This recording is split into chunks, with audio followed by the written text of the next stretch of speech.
লোকসভা নির্বাচনের প্রাকলগ্নে রাজ্যের বিভিন্ন স্থানে গেরুয়া শিবিরে যোগদানের কর্মসূচি অব্যাহত রয়েছে।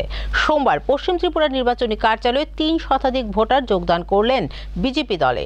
এদিনের সভায় উপস্থিত ছিলেন প্রদেশ বিজেপি সভাপতি রাজীব ভট্টাচার্য এবং বিধায়ক ভগবান দাস। লোকসভা নির্বাচনে দিনক্ষণ এগিয়ে আসার সাথে সাথে শাসক দলে যোগদানের তৎপরতা লক্ষ্য করা যাচ্ছে রাজ্যের বিভিন্ন স্থানে।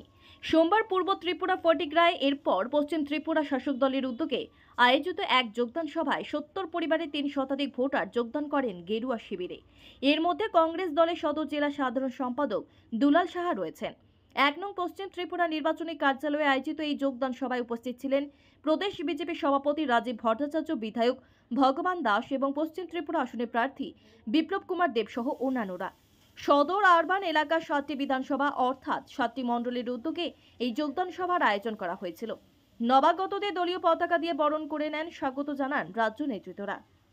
সদর আরবান যে 7টি বিধানসভা কেন্দ্র তথা মণ্ডল রয়েছে, প্রায় 7টি মণ্ডল থেকে কংগ্রেস দল থেকে বিজেপিতে সামিল হয়েছেন ৭০ পরিবারের ৩ শতাধিক ভোটার।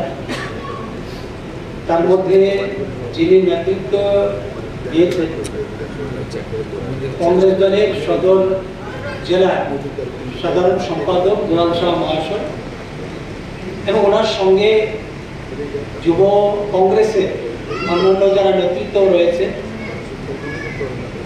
তো আমরা দেখেছি ইদানিংকালে প্রতিনিধি যোগদান হচ্ছে।